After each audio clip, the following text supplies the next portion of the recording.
Come with me to the Gospel of John, chapter number 6.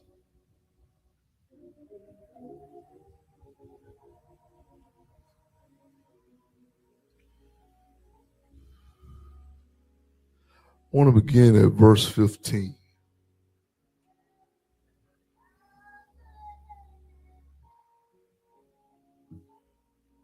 John chapter 6, verse 15. I'll teach, thou shalt not take the name of the Lord thy God in vain on Tuesday, but this morning I want to preach from John 6, beginning at verse 15. Therefore, when Jesus perceived that they were about to come and take him by force to make him a king, he departed again to the mountain by himself alone. Now when evening came, his disciples went down to the sea, got into the boat, and went over the sea towards Capernaum. It was already dark. Jesus had not come to them. Then the sea arose because a great wind was blowing. So when they had rowed about 3 or 4 miles, they saw Jesus walking on the sea and drawing near the boat, and they were afraid. But he said to them, "It is I. Do not be afraid." Then they willingly received him into the boat, and immediately the boat was at the land where they were going. You could be seated.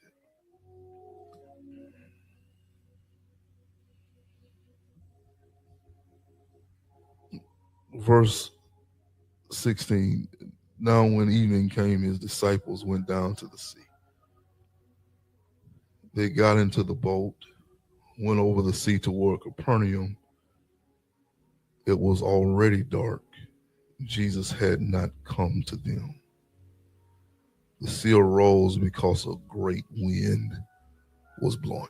This morning, I want to preach about where is Jesus in my storm.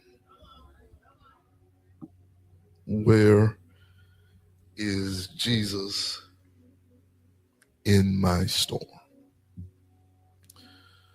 This particular text opens with the multitudes attempting to take Jesus by force to make him a king. They wanted to use his spiritual influence for their political gain. That's loaded. I can't bother. I'll say it again because it's worth saying, but I won't get into it. They wanted to use Jesus's spiritual influence for their political gain. They saw the miracle of the loaves and the fish as the fulfillment of Deuteronomy 18, where Moses said that the prophet would come with the word of God in his mouth. But Jesus was not like Moses. Jesus was greater than Moses. That they are, last week, trying to lessen him, put him in a box where they can manage him. And so they want to grab Jesus up and force him to become their king. But Jesus says, John 5:46, if you believed Moses, you'll believe me. Why? Because Moses wrote about me. Here's Hebrews chapter number 3, for he has been counted worthy of more glory than Moses. They're trying to consider Jesus to be a prophet like Moses when Jesus is more than Moses could ever be. And because of this, Jesus, knowing that his hour is soon to come, he knows is not going to come on the heels of feeding a multitude. He knows that his exaltation is going to come on a cross, not on a throne. That if he's going to fulfill his assignment from God, it's not going to be sitting on a throne with a crown on his head. No, it's going to be because he's worn a crown of thorns and hung on a cross. And so he says, you may want to make me king, but no, I'll rather pull away from you than let you make me something that I'm not. Am I preaching already, or am I preaching?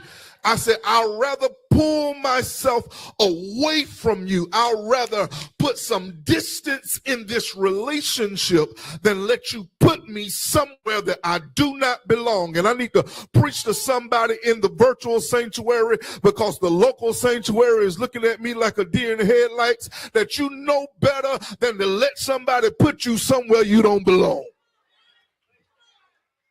Don't let people gas you up and blow your head up to make you think you're somebody then you're not. I'm trying to tell you, you got to know you for you. You got to know who you are for yourself, and you have to be so comfortable in who you are that you won't let anybody make you something that you're not. You're not going to talk to me and pour honey in my ear and make me turn my back on God because you said something foolish and I didn't have enough sense to believe that you'll tell me a lie in a heartbeat. Jesus says, y'all trying to make me something that I'm not, and I ain't going to let you. I'm not going to let you. And I don't need to labor here long, but I need to tell y'all stop letting these people tear up your home because you're listening to people that don't know what's going on in your home, and they want to tell you what you should do and how you should think. Put them Negroes out and let them stay at their house, and you stay at your house, and you let God be God in your house. I don't know where that comes from, but Jesus does two things. Jesus does two things in the text. One, Jesus withdrew himself and went up into the hills. And two, Jesus sends, listen to this, his disciples into a storm. Y'all didn't hear what I said. I said Jesus withdrew himself while at the same time sending his disciples into a storm. Now, it's between 6 and 9 in the evening.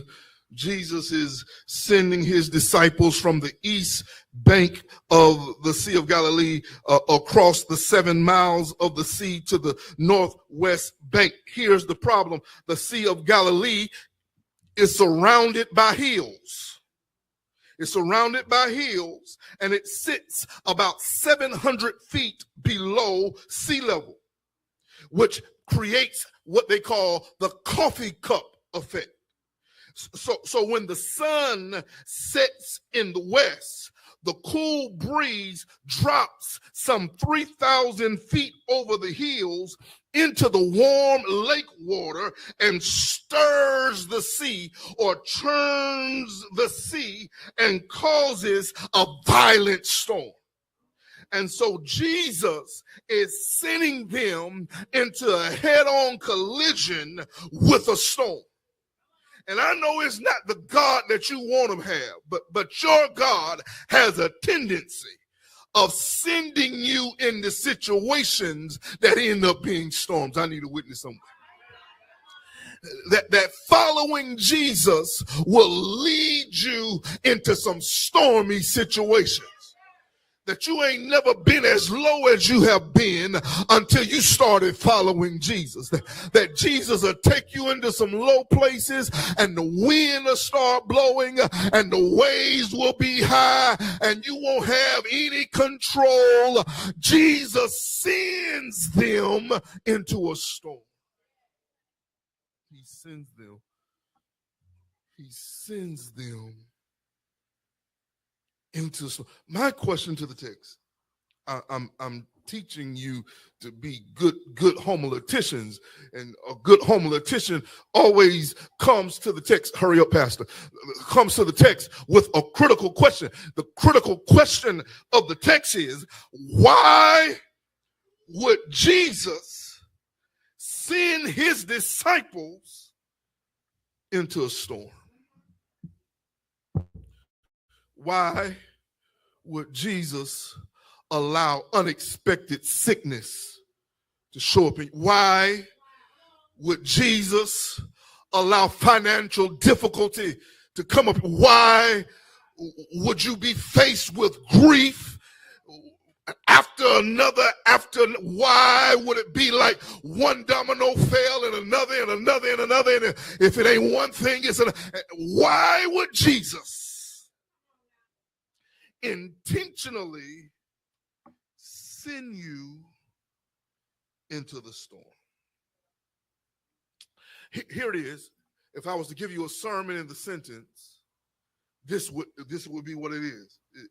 It's only 6 words. Storms strengthen your faith in God. I will, thank you. Storms strengthen your faith in God. Okay, they don't like my thesis the way I wrote it. Let me see if I can borrow from Andre Crouch.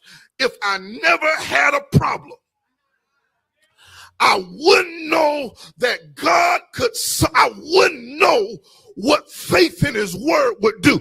But through it all, the storm, I've learned to trust in Jesus. I've learned to trust. Through it all, I've learned how to depend upon his word.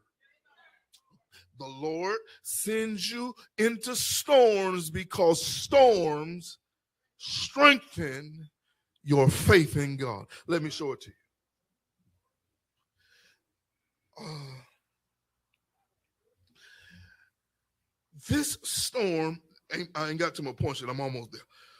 This storm is what we would call divine interference. See, the disciples included some political activists, and the whole of them would regularly argue over who was the greatest. So what does the Lord do?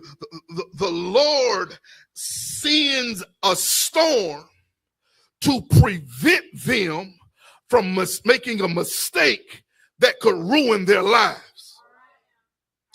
Let me say it another way. I said that the Lord knows that you have the potential to go down the wrong road, but to keep you from going down the wrong road, the Lord interferes by sending you into a storm to keep you from causing a shipwreck of your life. And I know you don't want to thank God for it, but I need to talk to some people who want to say, Lord, I thank you for sending me into the storm, because that storm kept me from ruining my life. It kept me from making shipwreck. It kept me from making that bad decision. He sent you into a storm to save you from yourself.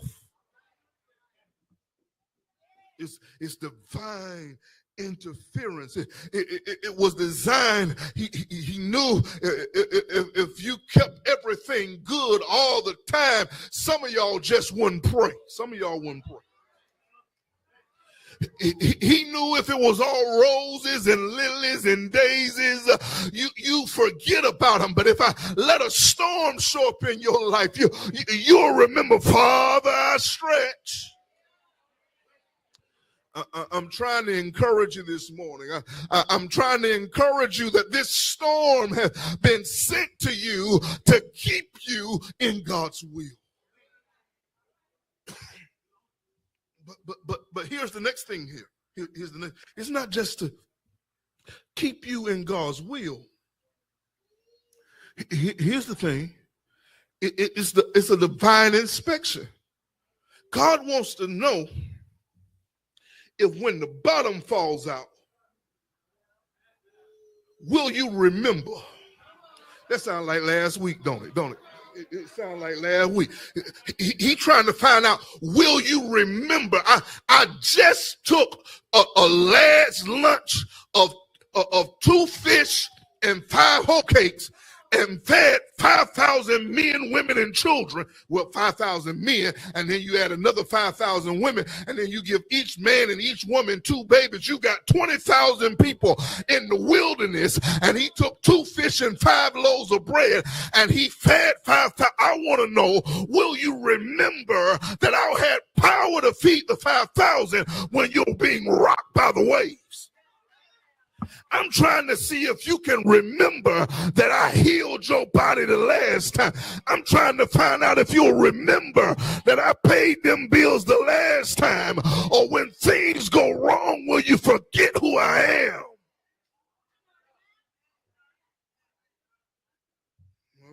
I'm trying to see if you got, how good is your memory? Can I bring it a little closer? When we were talking about the children of Israel, we said 400 years of slavery and they forgot in 40 days of freedom. Well, it's worse. It's worse in this text. It's worse in this text because just a few hours ago, Jesus had fed the 5,000. This is the same day as the feeding of the 5,000, and they've already forgotten that Jesus had all power in his hand from the midday into the evening time. And I'm trying to tell you, you need to remember that he woke you up this morning, that he started you on your way, and that he put food on your table and clothes on your back. And I'm trying to talk to somebody this morning that know that God's been good to you, kept you through a tornado, your house ain't tore up, your car ain't flipped over, ain't nobody dead.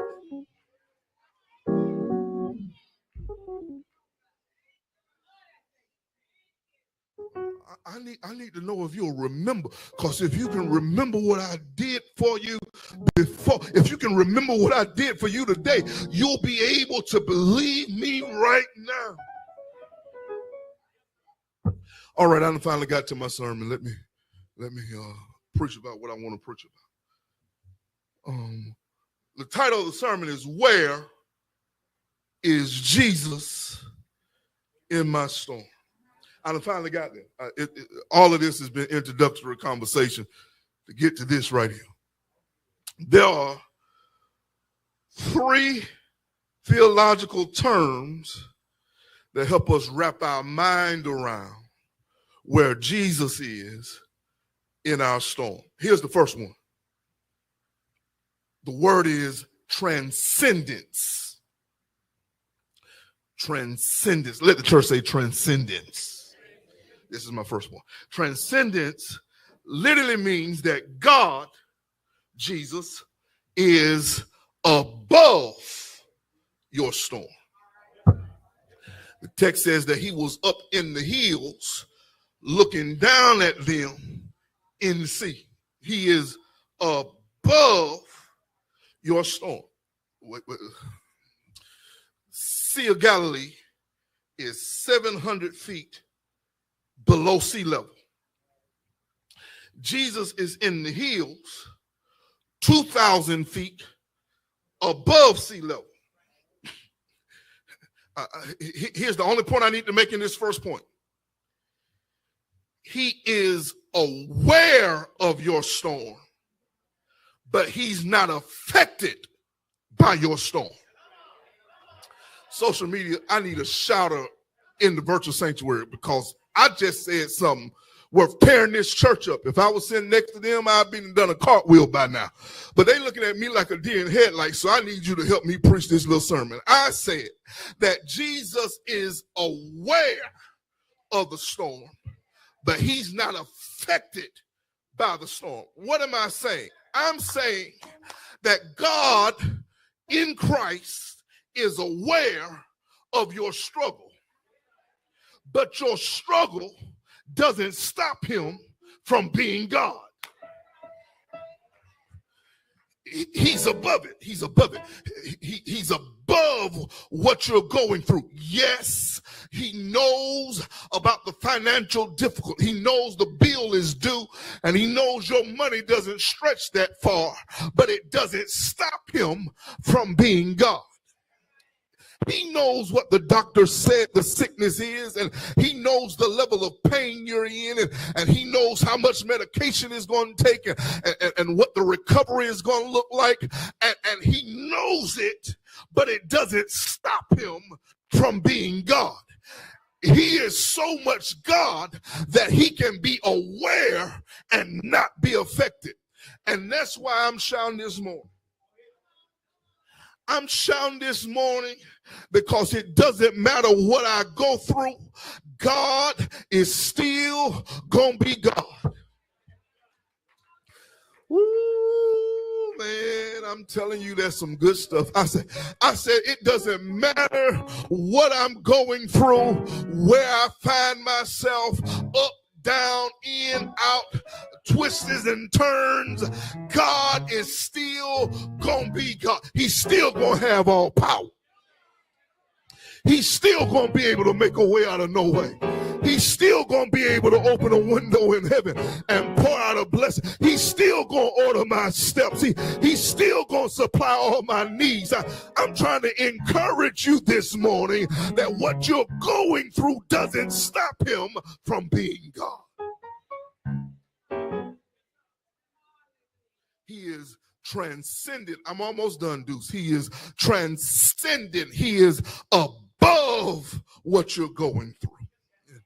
I need you to remind yourself this week that God is above this. You're going to be faced with something, and it's going to be stressful to you, and you're going to be tempted to worry.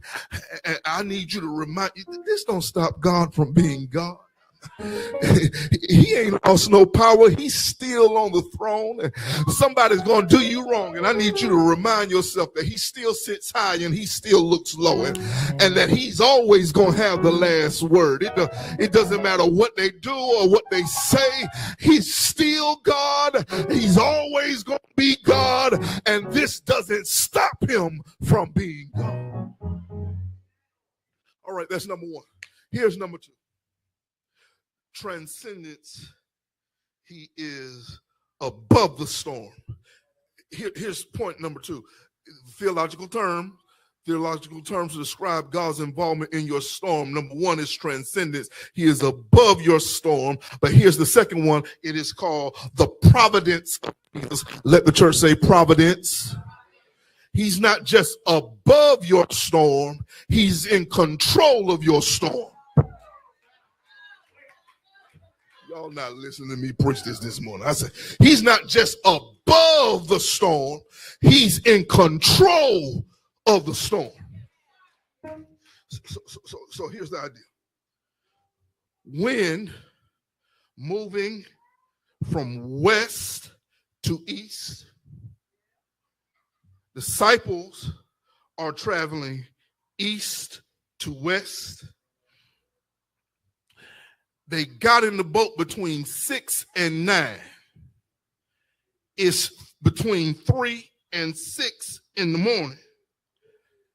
They've only traveled 3 miles.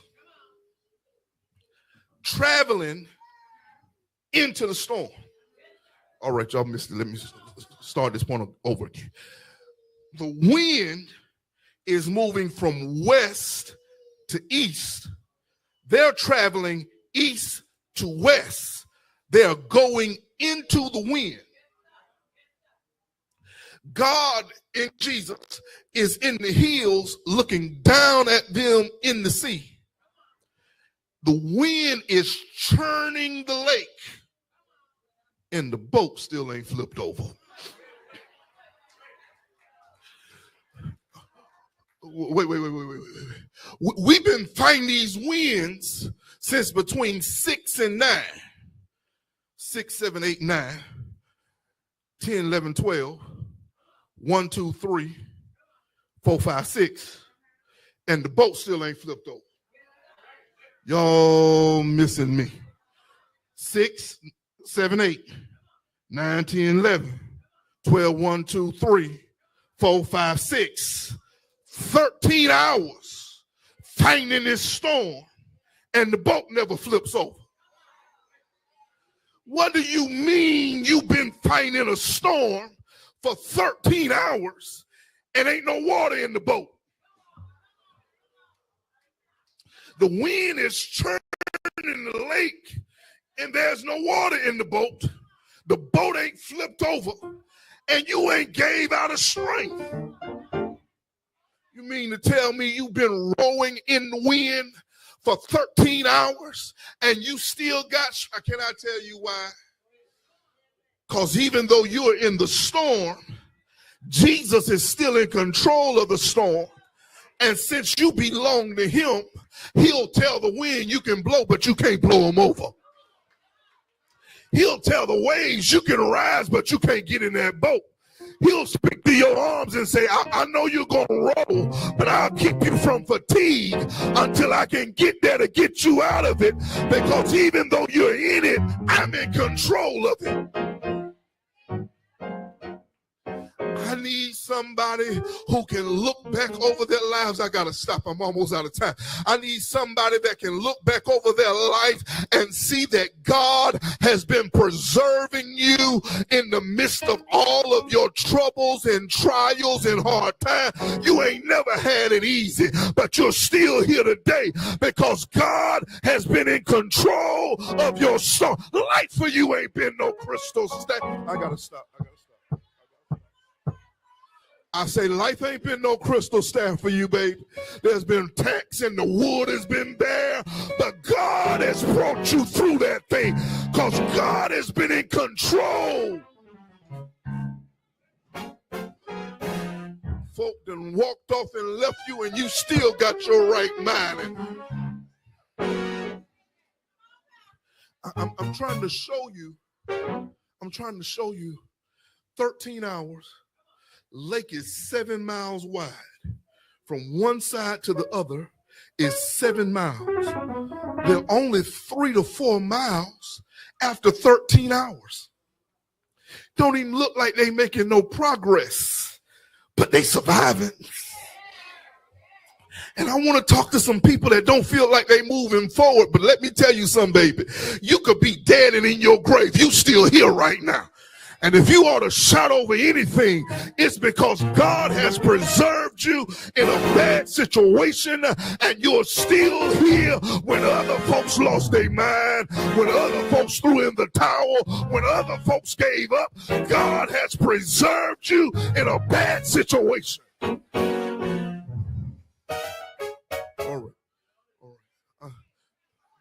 I'm talking to some people who have survived hardship and trouble and try.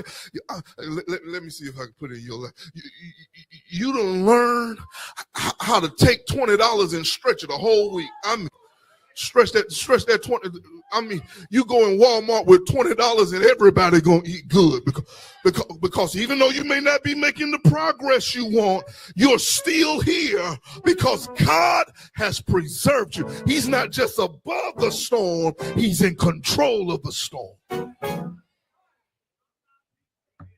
I'm out of time. Let me do. She said one more. She said she told me to give her one more. It's transcendence above the storm. It is providence in control of the storm. Here's the last one. It's immanence. IMMANENCE. Immanence. Let the church say immanence. IMMANENCE. Immanence. It doesn't. He's not just above the storm, and he's not just in control of the storm, But your God is so good, he'll get in the storm.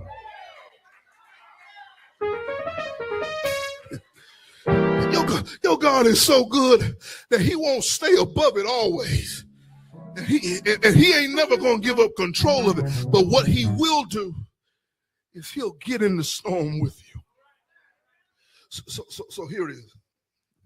We've been in the boat since 6 to 9. It's between 3 and 6. It's between 3 and 6.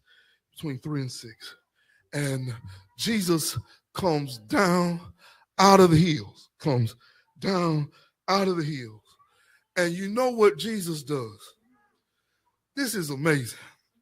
I wouldn't serve another God. I just wouldn't serve another God. This is amazing. This is amazing.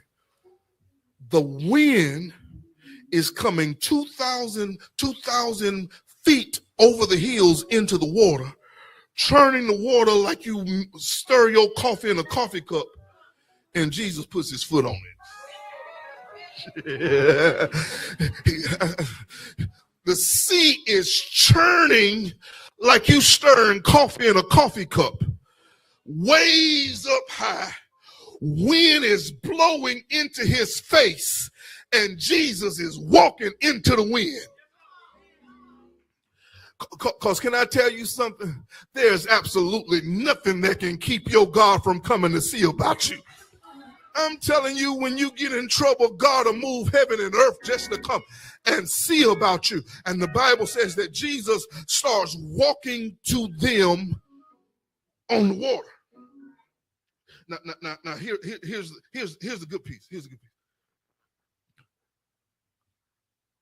They couldn't tell that it was Jesus because they can only see the wind and the waves. The situation is so bad that it blurred how they saw Jesus. Oh, I wish I had time so I could talk about how when you're going through, your sight gets blurry and you can't really see Jesus for who he is because you're so focused on what you're going through that your vision gets blurry. But you know what Jesus does? Well, if you can't see me, I know you can hear me. And Jesus said, it's me. You ain't got to be afraid. I need to know, has the Lord ever calmed your fears in the midst of a bad situation? He spoke to you, and the sound of his voice was so sweet that the birds hushed their Lord. He says, listen, ain't no need of being afraid. It is not. And now, can I, we theologically, there are 1 minute, Pastor, say this quickly. Theologically, John has 7 miracles called signs. We call it 7 sign miracles of John, all designed to reveal the identity of Jesus. This is one of the 7 sign miracles of John. But the real miracle ain't the walking on the water. The real miracle is that when Jesus, who was walking on the water, steps into the boat, the storm ceases.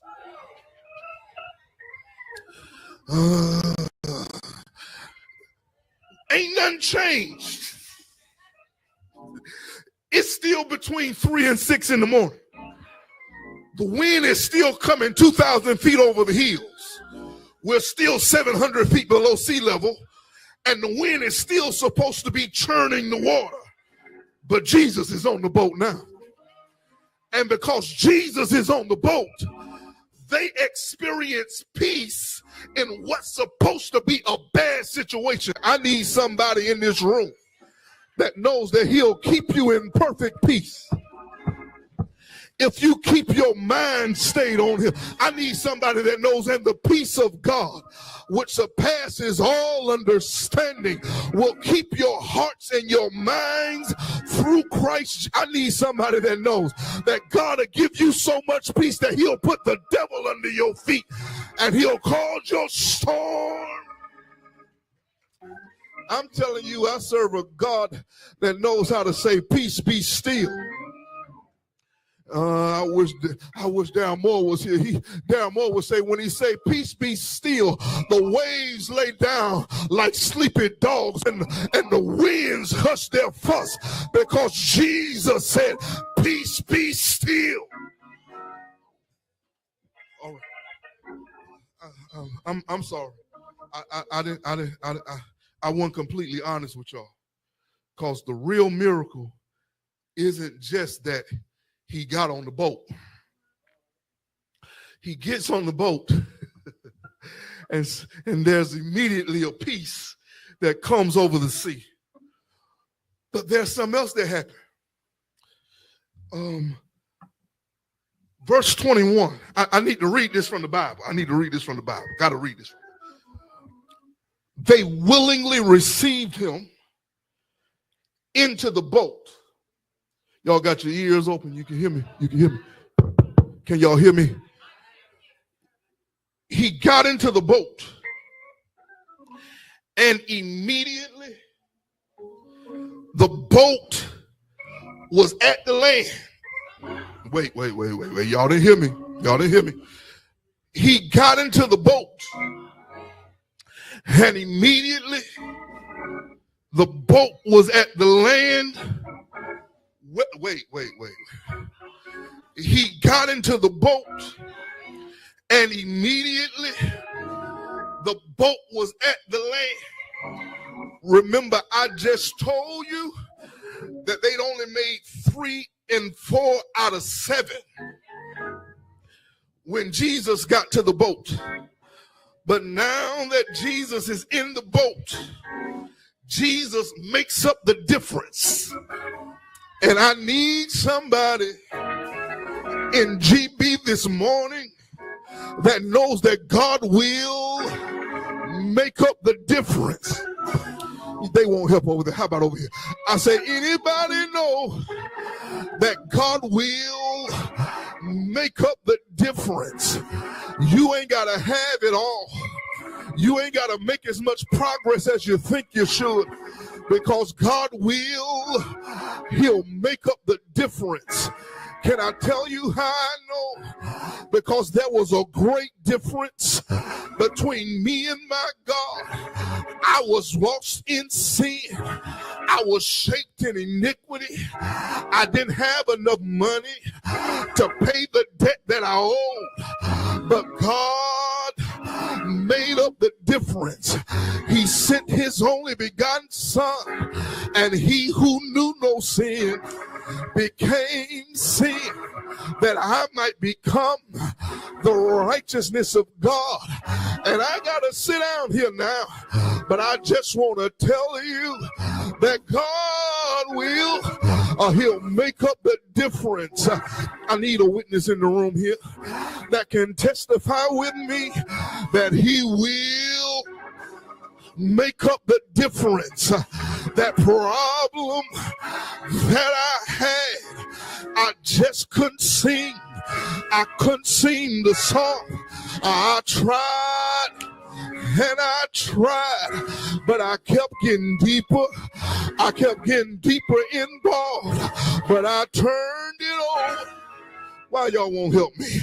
I said I turned it over to Jesus, and I stopped worrying. I stopped worrying about it.